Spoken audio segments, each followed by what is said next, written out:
God's presence actively working in our lives and in the world around us. Amen. So, in our belief as Oneness Pentecostal saints, we believe that God is one in three manifestation. He is God the Father during creation. He is God the Son in redemption, and He is the Holy Spirit in regeneration. Amen. So, can I ask someone to read John 14, verse 16 to 17, please?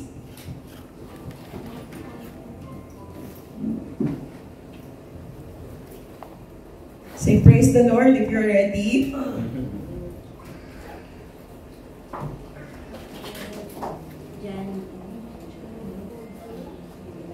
Chapter 16 to 17.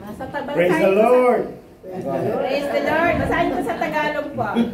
At ako'y dadalangin sa Ama, at kayo'y bibigyan niya ng ibang mang-aaliw upang siyang sumainyo magpakailanman. Amen.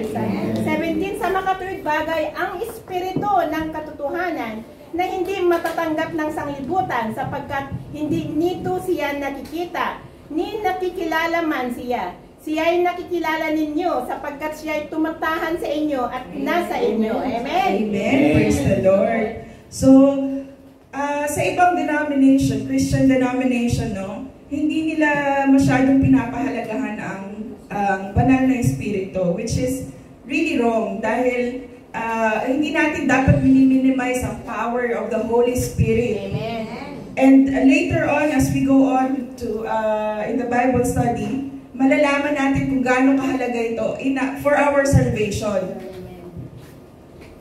Can I ask someone to read John 3:5, please? Praise the Lord. Praise the Lord. And Jesus answered and said unto him, Verily, verily, I say unto thee, except a man be born again, he cannot see the kingdom of God. Amen. Nicodemus said unto him, How can a man be born when he is old? Can he enter the second time into his mother's womb and be born? No. And that's what the question is. Amen. Amen. Hallelujah.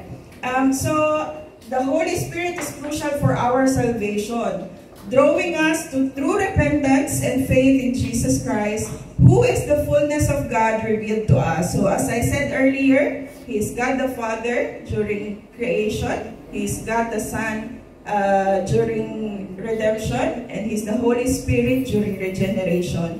So, ang sabi po dun sa John 3:5, a man has to be born again para makita niya ang kaharian ng Panginoon. Amen. Amen? But, tinanong doon, paano nga ba magiging born again ang isang tao? Babalik ba siya sa sinapupunan ng kanyang ina? No. Jesus answered there that for you to be born again, you have to be born in water and in spirit. Amen? Amen. So, hindi pwedeng water baptism lang and then you stop there. Hindi po. Let us always seek yung baptism of the Holy Ghost. Amen. And so, ang ating pong topic ngayon, this is just an introduction para sa ating mga bisita. I'm sure most of the members of the church already knows the Holy Spirit. So, and I want to discuss with you today the blessings of the Holy Spirit. So, may 10 blessings of the Holy Spirit just according to Romans chapter 8. Amen? Next slide, please. Number 1, it sets us free from sin. Mari po ba pakibasa ang Romans chapter 8, verse 1 to 2? Romans chapter 8, verses 1 to 2. Praise the Lord. Praise the Lord. Ngayon, wala nang anumang hatol sa mga nakay Kristo. Amen. Sapagkat ang kautusan ng Espiritu ng buhay na nakay Kristo Jesus ay pinalaya ako sa kautusan ng kasalanan at ng kamatayan. Amen. Hallelujah. What a powerful declaration. Po ba? The Holy Spirit liberates us from the power and penalty of sin. And when we accept Christ, we are released from the bondage of sin and the guilt that comes with it. Amen. So imagine na mga kapatid, you have a backpack in your bag na simula nung ipinanganak ka, all the shame and guilt, idinadagdag yung bigat sa likuran mo. But then, Jesus Christ came and He fulfilled the law for us. Amen. Amen. Diba? Napakalaking kagaanan po sa atin yun. A burden of guilt and shame for the things we've done wrong and the judgments we've faced. Natanggal na. Thank you, God. Amen. Amen. When we accept Christ, that backpack is taken off. And the Holy Spirit frees us, making it possible para tayo mamuhay sa kapatawaran rather than sa kahihiyan. Amen. We are not defined by our past mistakes anymore. Amen. So God gives us the freedom from the bondage of sin. Amen. So, kapag tayo nakakaramdam ng condemnation or guilt, we can remind ourselves of this truth. We can declare, I am free. Amen. Amen. I am not defined by my past. Amen. So, let's make it a practice to meditate on this truth daily. Amen. Amen. Amen. And the next blessing is cancels the death penalty. Amen. So we have already read Romans chapter 8 verse 2. For the law of the Spirit of life in Christ Jesus has made me free from the law of sin and death. So the death penalty for sin is overcome through Christ's sacrifice. It's almost the same dahil na-fulfill ng ating Panginoon ang kautusan ng Diyos. We are free from sin. At syempre, kaakibat nito, we are free from the punishment of the sin. Amen? Amen. So, yung death penalty kasi, it is a direct consequence ng mga kasalanan, hindi po ba? When Adam committed the crime. So we were once condemned to die because of our sins. We are destined from eternal separation from God. So, ang kasalanan po ang nagsaseparate sa ating Panginoon. But dahil sa sakripisyo ng ating Panginoong Jesus and the work of the Holy Spirit, that death penalty is already canceled. Amen? Parang yung Passover na nangyari noon, panahon ni Moses sa Egypt, when the Israelites marked their doors by the blood of the Lamb. So sa atin, when the angel of death passed by their homes, the angel of death passed over them dahil dun sa dugo ng isang flawless na sheep. Amen? Similarly, si Christ, ang Panginoong Jesucristo po, ang ating Passover Lamb. Amen. At ang Espiritu ng Panginoon, ina-assure tayo that we are safe from spiritual death. Amen? Napakasarap po, di ba? Amen. Na sa dami mong nagawang kasalanan before, ngayon, you don't have to feel guilty anymore. That's right. You have a chance to make a new life because in Christ, you are a new creation now. Amen. Amen. Praise the Lord. So, both these blessings po, na-fulfill na nga na ating Panginoon. He redeemed us. But it doesn't mean that we are going to continue na maging makasalanan. Amen. Kasi, ang condition ng mga blessings na to is that you surrender fully. Amen. And if you're still committing sin intentionally, would you call that a complete surrender? Di ba hindi po? Amen. Praise the Lord. So the number 3 blessing fulfills righteousness. So basa po sa Romans chapter 8, verse 4.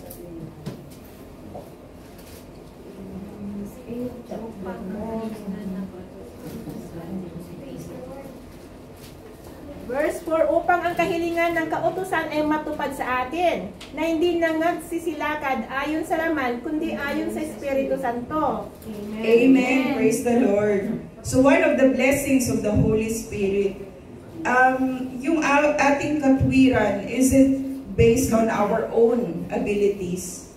Amen. Dahil kung sa atin lang, masyadong makapangyarihan ang tawag ng ating laman. Amen. Amen. Kung wala sa atin ang Holy Spirit, mananatili tayong namumuhay sa pita ng laman. Amen? And so, consider what happened in the life of Nehemiah. Si Nehemiah, he's an influential character in the Old Testament because he was a cupbearer of the Persian king after the Babylonian period. Ano po? He was a man focused in fulfilling God's will, enlightened by the Spirit. When he completed rebuilding the walls of Jerusalem, it was not just a physical restoration, but a spiritual revival. Amen. Yan ang ating nararanasan pag tayo ay may banal na espiritu. Amen? Amen. So each day, mga kapatid, we can ask the Holy Spirit to help us live righteously. That's right. Amen? Rather than striving in our flesh, we can rest in the Spirit's power. Amen. Pwede tayong mag-rely sa kapangyarihan ng banal na espiritu. Amen? On the condition that you are fully surrendered to Him. Amen? Praise the Lord. And then number 4, indwells believers. Pakibasa po sa Romans chapter 8, verse 9.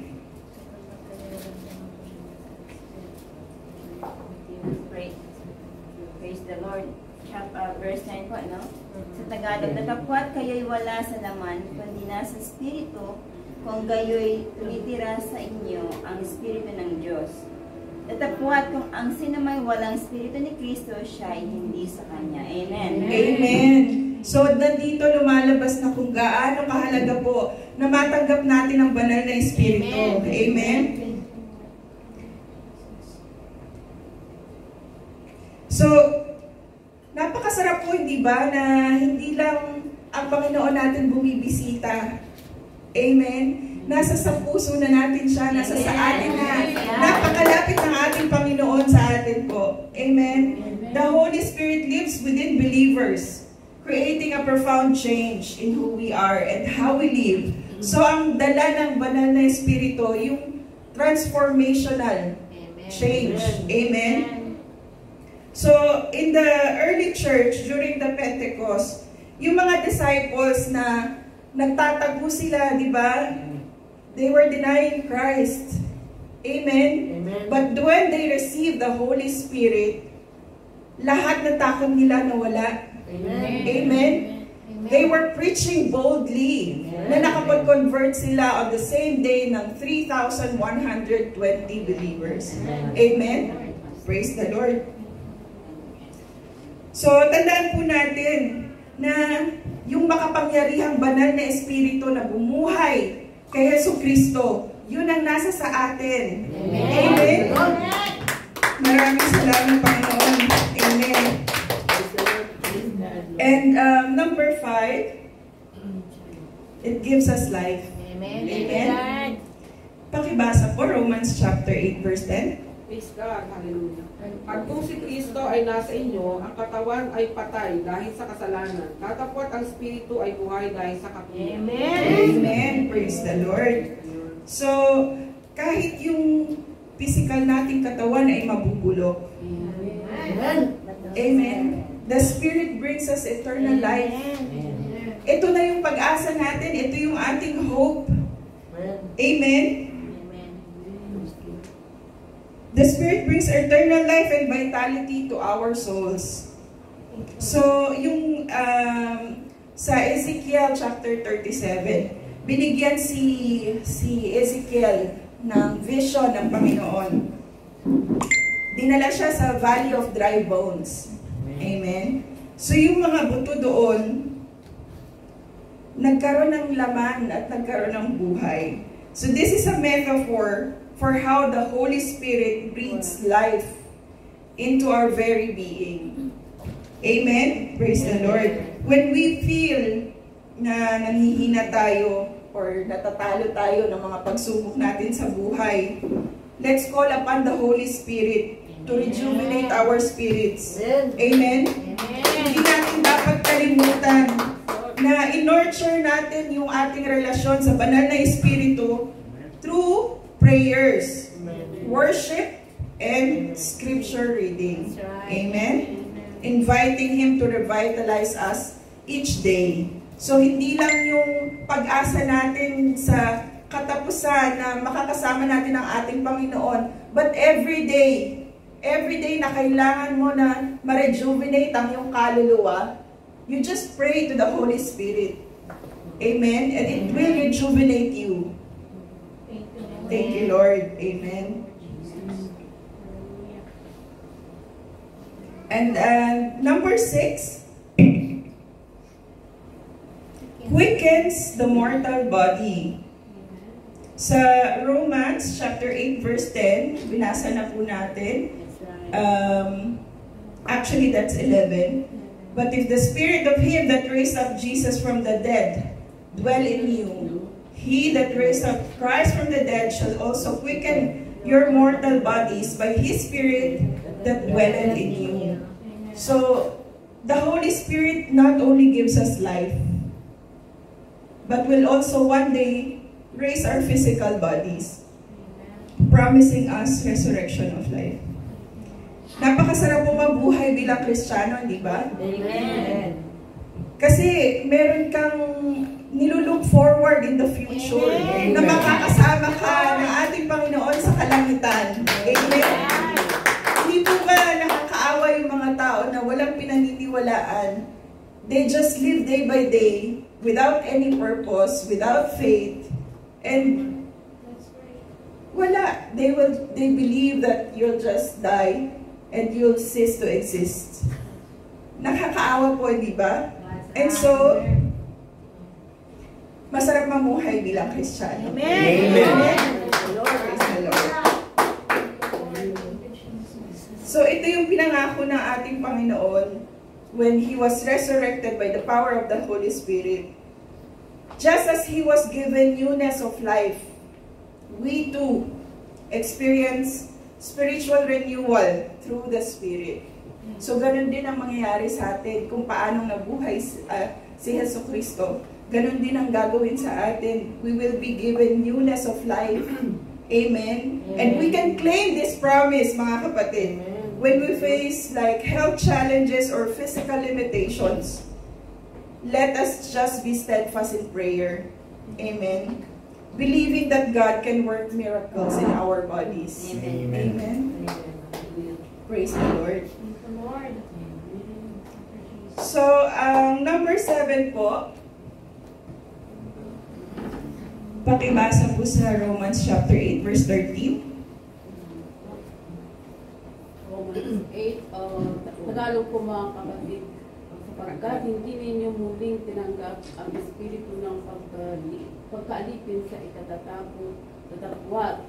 Tinanggap ninyo ang espiritu ng pagkukop na dahil dito'y sumisigaw tayo, Abba, Ama. 13 po. 13. Sapagkat Romans 8:13. Romans 8:13, sapagkat kung mga buhay kayo ng ayon sa laman, ay mga mamatay kayo. Datapwat kung sa pamamagitan ng Espiritu ay pinapatay ninyo ang mga gawa ng laman, ay mga buhay kayo. Amen. Praise the Lord. So, one of the blessings of the Holy Spirit, it mortifies sinful member. So, yung mortifies, it means, do mortify the deeds. Mortify means to put to death. Amen. So, pinapatay niya yung laman ng ating katawan. Amen. Amen. na nagkukos kung bakit tayo nagkakaroon ng kasalanan. Amen. Lord.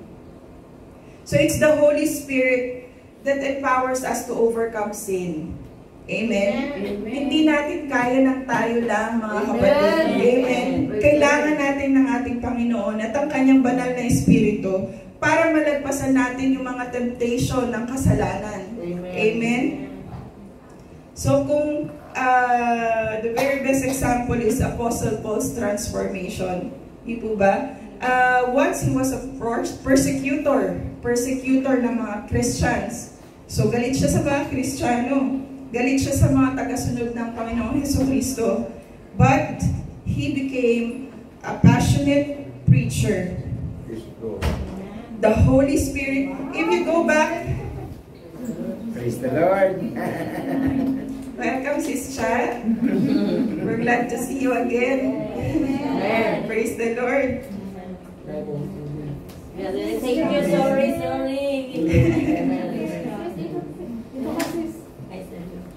Amen. Kung babalik po tayo sa Romans chapter 7, makikita natin doon, or I'm not sure if Romans chapter 5 or 7, yung paghihirap din ng Apostol Pablo na patayin yung kanyang laman. Sabi nga niya, what a wretched man I am. Hindi po ba? Amen. So the Holy Spirit worked in his life and mortified his old desires and fleshly habits. Amen. So malaking tulong po sa atin na ang banal na Espiritu para tayo makalampas sa mga temptasyon dito sa mundo. Amen. So we must actively invite the Holy Spirit into our struggles with sin. Kasi hindi naman po agad-agad yun mawawala. Amen. Yung pag-struggle natin sa kasalanan, parte yan ng ating journey sa ating Christian faith. But when you have the Holy Spirit, you have the power to overcome. Amen. Amen. Praise the Lord. And number 8, mga kapatid, the Holy Spirit leads God's children. Amen. Pabasa po sa Romans chapter 8 verse 14.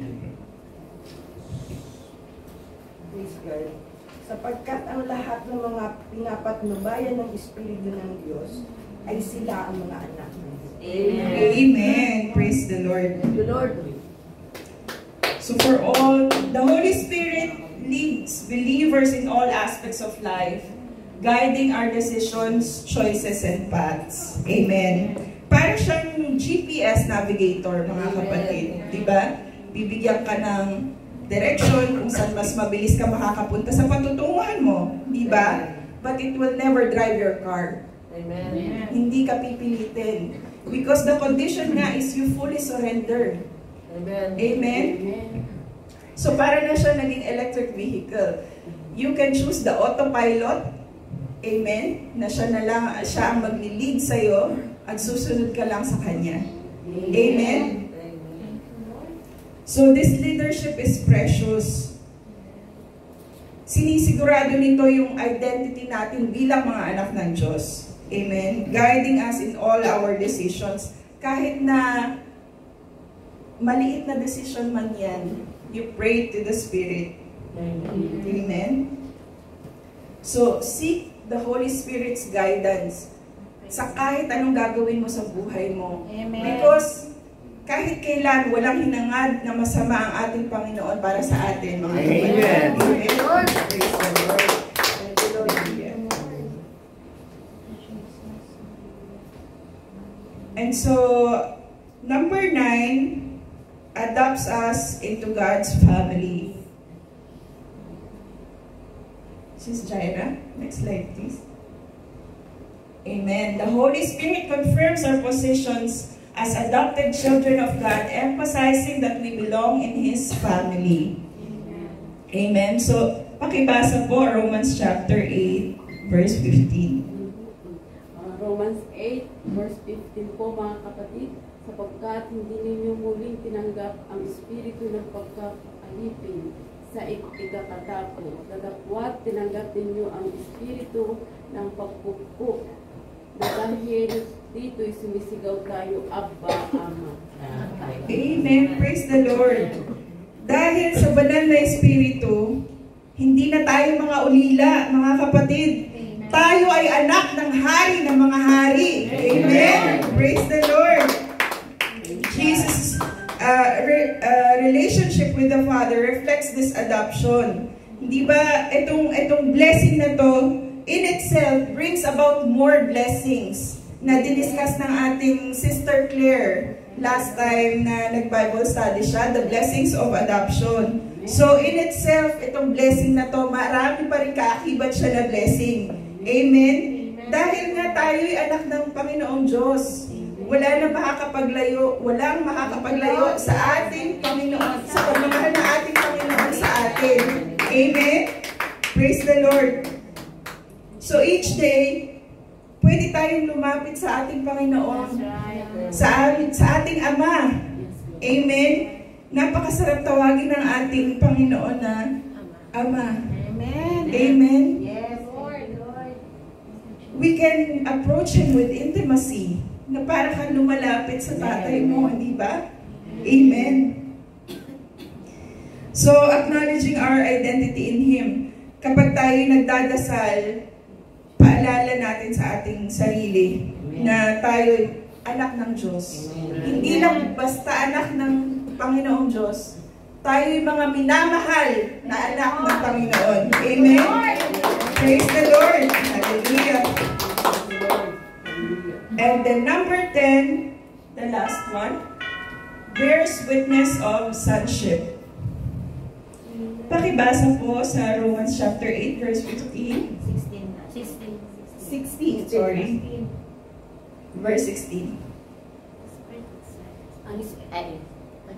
Ang Espiritu rin ang nagpapatotoo kasama ng ating Espiritu na tayo mga anak ng Diyos.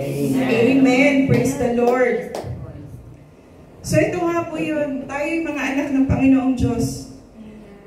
And this assurance builds confidence in us. Hindi po ba? Sa ating pakikipagrelasyon sa Panginoon. So yung Holy Spirit, pag ikaw ay may Holy Spirit, it confirms your identity. It is the seal of ownership ng Panginoon. So let us always seek the Holy Spirit na ma-receive natin ito because it's really important sa ating Christian journey. Amen? So, consider niyo yung prodigal son sa Luke chapter 15. Nung siya'y bumalik sa kanilang tahanan, winelcome pa rin siya ng kanyang ama, hindi ba? Kahit sa kabila ng kanyang mga nagawa, He welcomed him with open arms. Amen? So, reaffirming his identity as a son. Ganon din ang ginagawa sa atin, para sa atin ng banal na Espiritu, mga kapatid. So let us be attentive to the Spirit's voice in our lives, acknowledging and accepting our identity as God's beloved children.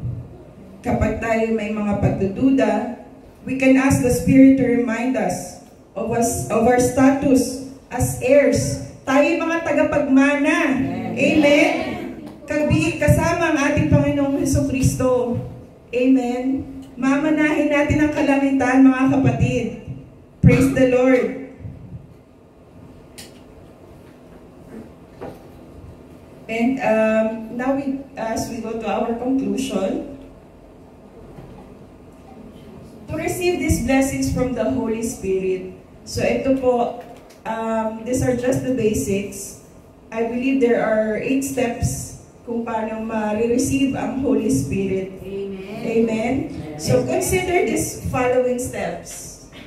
Accept Christ as your Savior. Begin by inviting Jesus into your heart and acknowledging His sacrifice for your sins. This is especially for our visitors. Amen. Accept Christ. At kaakibat po nito, yung true repentance. We must acknowledge that we are sinners. Amen. All of us has fallen short of the glory of God. Amen. Amen. And siguro may iba dyan magsasabi na, mabuti naman akong tao, marami akong ginagawang kabutihan. But you know what? Self-righteousness in itself is a sin. Amen? Amen.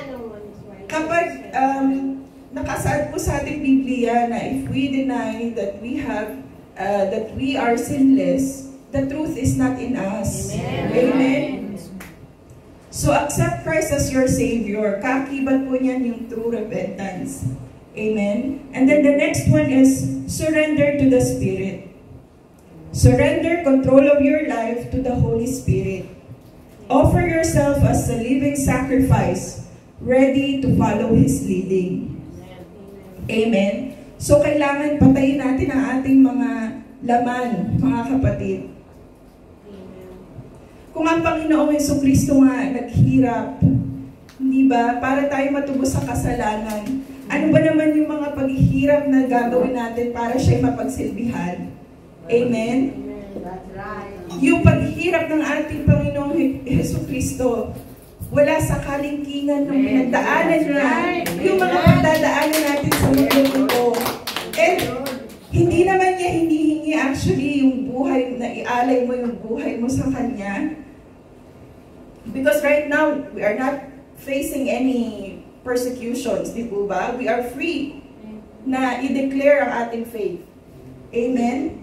But at that time, hindi ganun eh. Kailangan magbuwis ng buhay ang mga naniniwala sa Kanya. So ngayon, ang hinihingi lang ng ating Panginoon ay ang sumunod tayo. Maging obedient tayo sa will ng ating Panginoong Diyos. Amen? So we have to surrender to the Spirit. At lahat naman ng mga hinihingi ng ating Panginoon ay para sa ating din kabutihan. Amen? Dahil nga, mahal tayo ng Panginoon.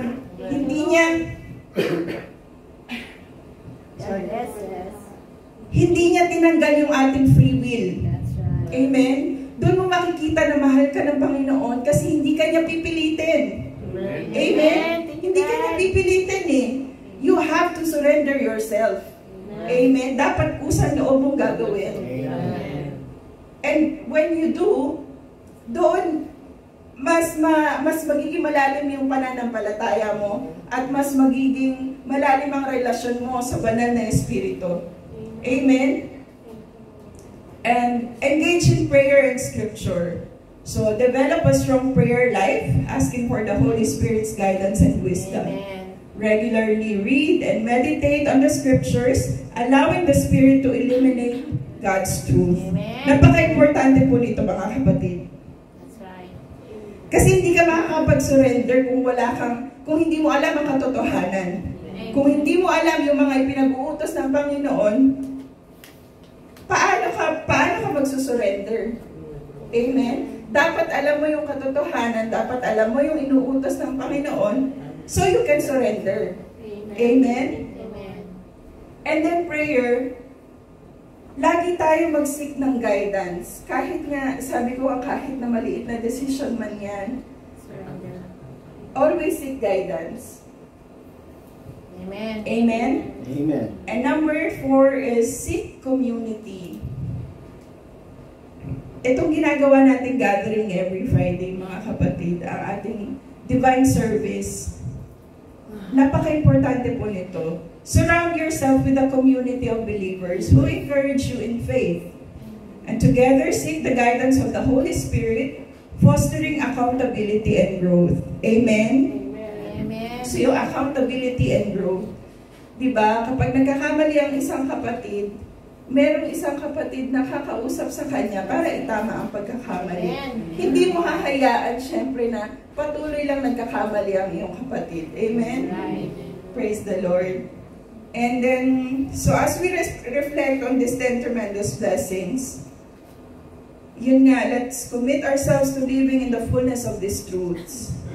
The Holy Spirit sets us from sin, cancels our death penalty, fulfills righteousness, indwells us, gives life, quickens our bodies, mortifies sin, leads us, adopts us into the family of God, and bears witness of our sonship.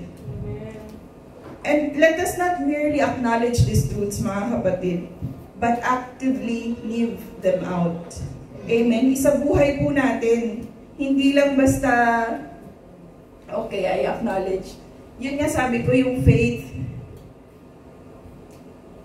Pagka tayo po ay patuloy na namumuhay sa kasalanan, intentionally, but sabihin mo, may faith naman ako at napatawad na ako ng ating Panginoon sa mga kasalanan ko at sa mga gagawin ko pang kasalanan. But if you do that intentionally, would you still hold that faith, mga kapatid?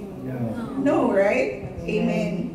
So let us not merely acknowledge this truth, but let us actively live them out.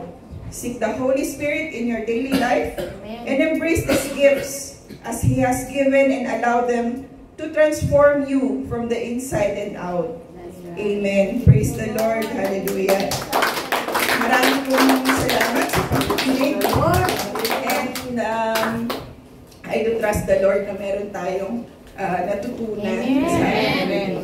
Amen. Praise the Lord. May I ask Sister Claire to close our Bible study? Amen. Amen. Praise the Lord. Hallelujah. Let's all stand. We raise our hands to the Lord. Lord Jesus, maraming salamat po, Panginoon God, sa aming kapatid at sis Princess, Panginoon, Lord Jesus. May patuloy mo po siya, Panginoon God, Lord Jesus, sa iyong basan, at palaguin ang kanyang pananampalataya sa iyo, Lord God.